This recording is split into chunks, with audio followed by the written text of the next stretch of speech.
This is my router table. It is the JessEm Ultimate XL2. Master lift, TA fence, ALTS stand. In my personal opinion, this is the finest router table in the industry, bar none, period. Doesn't it make sense that the world's finest router table deserves the world's finest router table motor? The answer is yes, but the question is this that motor? Let's talk about it.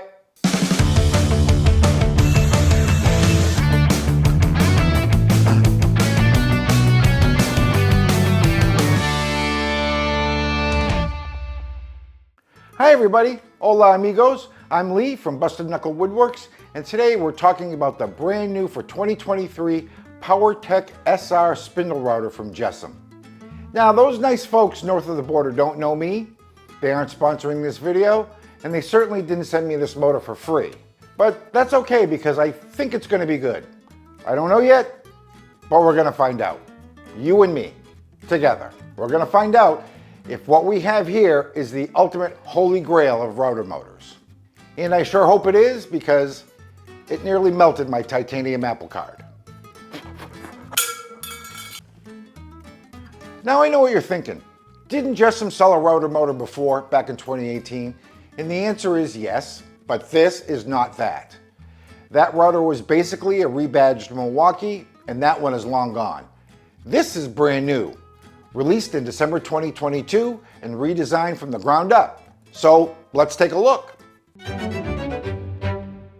Nothing makes you feel like a kid on Christmas than unboxing a new tool. And since I'm shooting this on Christmas, I figured I'd go all in. Oh, for me? You shouldn't have. Ooh, can't wait to get this open. See what we've got here.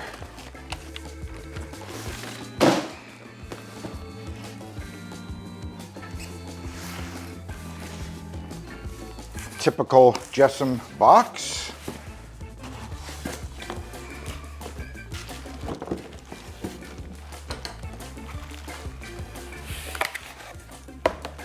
We've got a set of instructions. JessEm manuals have always been quite good. I suspect this is no different. We shall soon find out.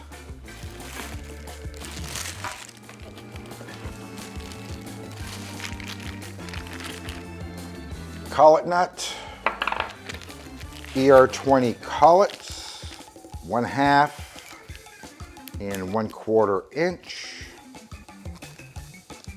This is a pair of spare motor brushes.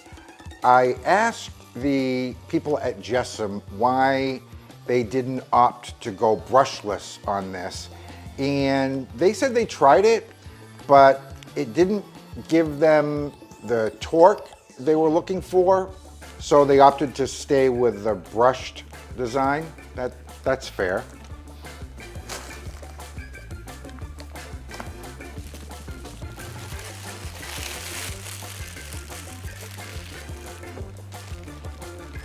So here we've got the variable speed control box. This gives you fine control over the spindle speed, well-damped potentiometer.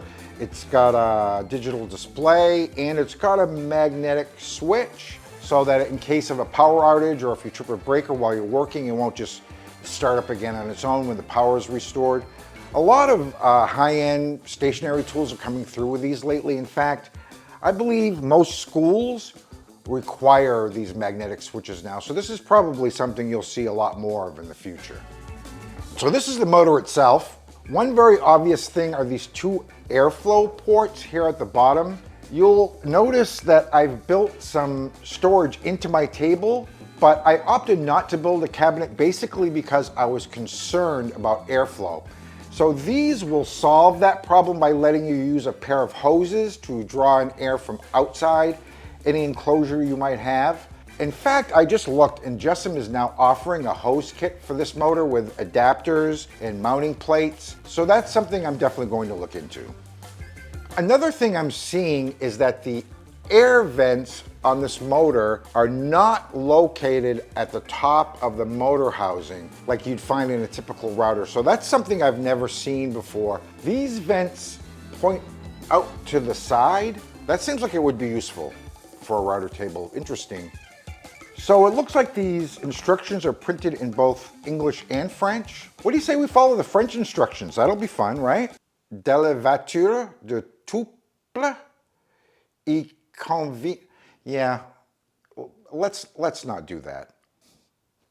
Okay, do we have everything? There's something missing. Where are the wrenches? Left the wrenches in the box. These are very nice wrenches. They appear to be cast iron. They've got some protective oil on them. Okay, now I think we're all set.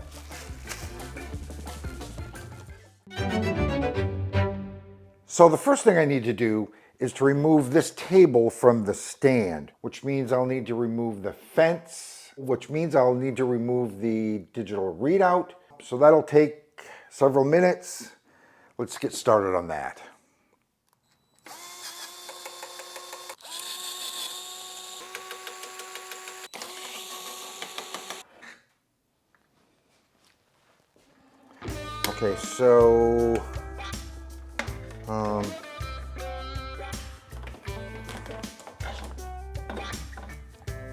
Okay, so this is going to be on, this is being filmed right now, you know, camera's rolling. All right, so, stop it. Okay, I'm not going to cut this out. This has to be upside down on that. Oh. Wait a minute. Okay. Yeah, I'll let. That's still going to be a chore. Okay. Okay, good. Perfect. Thank you. Oh my God. So this is the underside of the table. This part shouldn't be too hard. Just need to loosen these 4 clamps, slide this motor out. The motor that's in here now is a Spinrite 3¼ horsepower from Woodpeckers. We're going to take that out and replace it.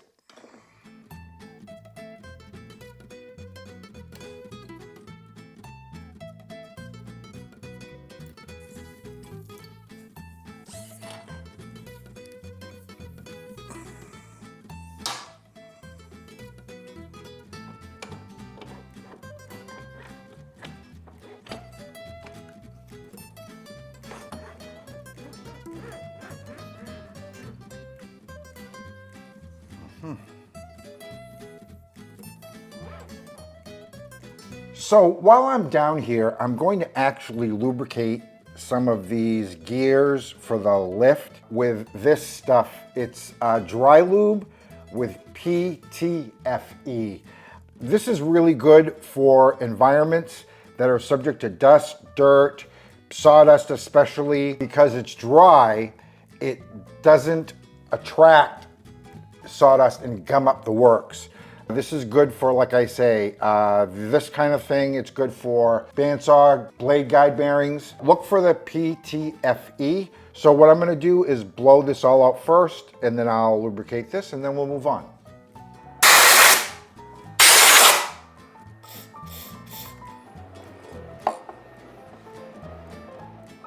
So my wife helped me put the tabletop back on the stand. I thought I would spare you that part.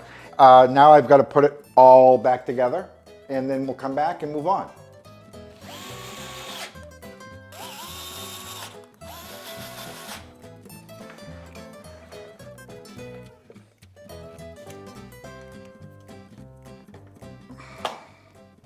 So I've got the fence back on, I've got the hoses connected, I've got my lamp on.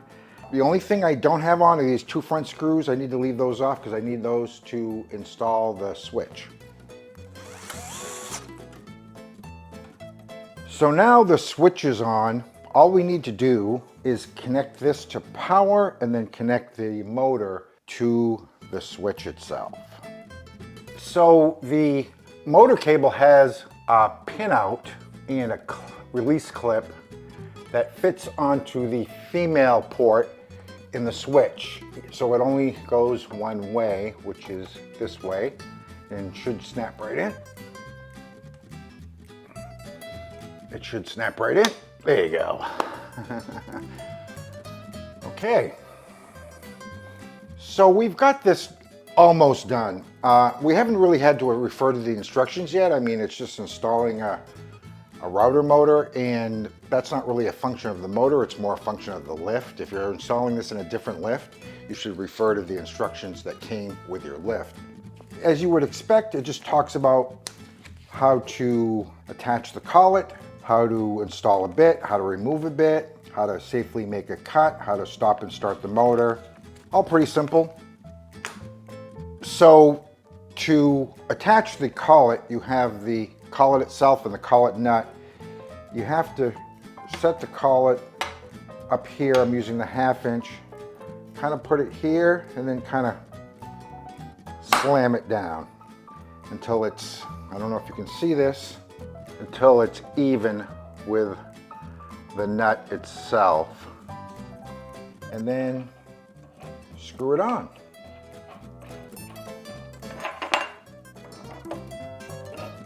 There's a little, let's go with that one. So we've got a bit installed in here. Let me lower it a little bit more. We'll give this a try.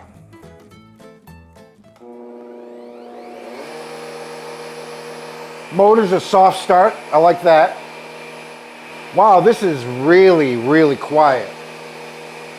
For a router motor, this is super quiet. So next, let's test the magnetic switch. I'll turn it on, interrupt the power, and then restore the power and see if it comes back on by itself.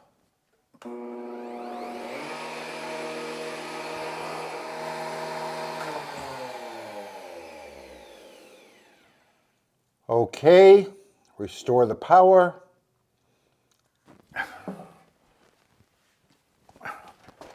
So I plugged it back in and it didn't restart, so that's how the magnetic switch works, and that is an excellent, excellent feature. Good safety feature. So I mentioned earlier about the air vents on this motor not being located on top of the motor housing.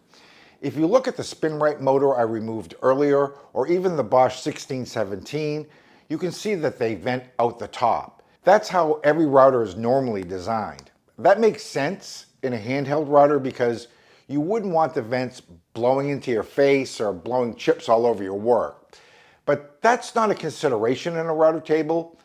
JessEm realized this and designed the Powrtek motor to blow the air out the sides, which is actually kind of genius for a couple of reasons. First, when the vents are on the top, chips can get caught up in there. Not having any vents on the top makes it a lot easier to clear the chips. Second, you can see this design lets you raise the router higher above the opening, and that makes bit changes easier. You can tell this was really well thought through. The speed control is very nice. I love not having to deal with the guesswork of having a dial that doesn't really have any way to set the speed precisely. Most routers have a numbered dial that kind of gives you an RPM range. The Spinrite doesn't even have that. Being able to precisely set and see the motor speed is a great feature, especially if you use large diameter bits like for cabinet work, raised panel doors, things like that. Now let's look at how well the motor holds the speed setting. So I've got this set at 15,000 RPM. I'm not seeing any drift here at all. I've hooked tachometers to other motors before, and you often see the speed drift quite a bit, which is usually a sign of inferior bearings. The speed on this is staying rock solid though. That is a very good first sign. Well, let's take this thing for a spin and see what's up, shall we? Take it for a spin. See what I did there?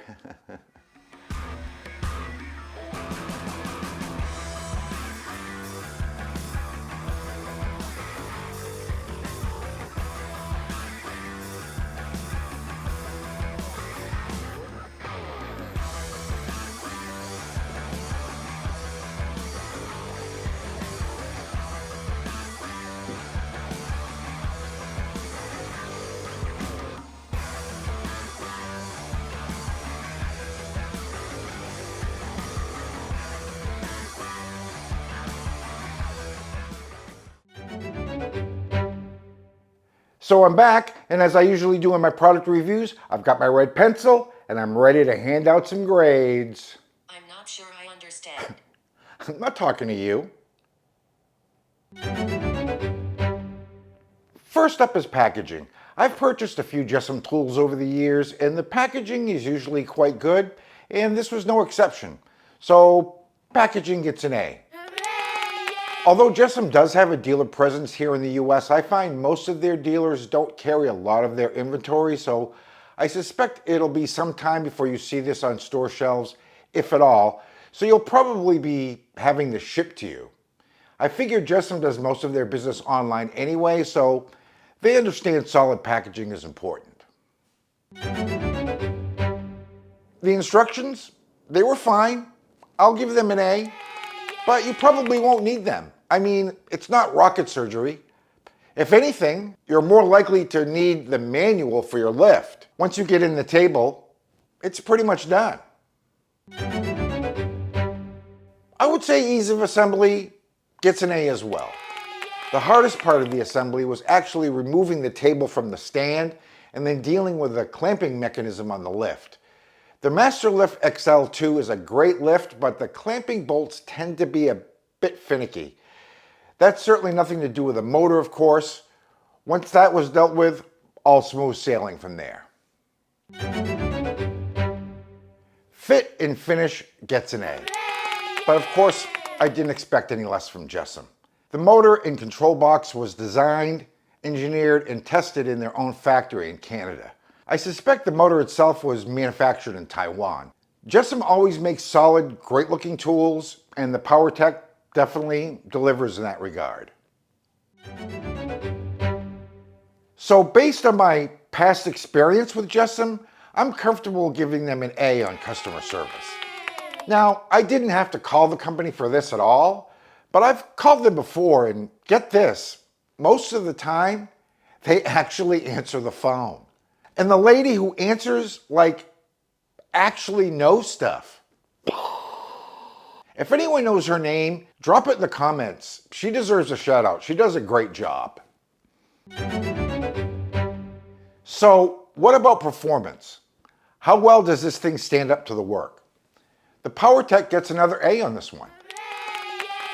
When it comes to an electric motor, the most critical part are the bearings, and JessEm got the bearings on this motor just about perfect. The motor is whisper quiet, the spindle is rock solid, it holds the speed you set it at, and it runs smooth with no chatter or vibration, even at top speed. I leaned into it pretty heavy, and it never bogged down once, so it's got great torque. It's pretty clear JessEm didn't cheap out here. Top speed on this router is around 21,000 RPM, and JessEm claims their bearings are rated for over 30,000 RPM, so a little over-engineering in this department definitely doesn't hurt. Value for money is what I consider the most important aspect of any tool purchase. And I'm not just talking about cost here, because the Powertek SR will set you back $500. That is a lot of money to spend on a router.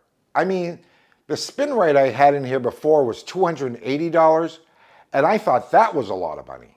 But you are definitely getting a lot of machine for your money. You get this amazing 3¼ horsepower motor with top-of-the-line bearings that should last a lifetime. You get the ER20 collets, you get the spare brushes, you get the very nice cast steel wrenches, and the variable speed control box with a digital display and the magnetic switch. So, value for money, I'm giving the Powertek a B. Yay! B is good, not great.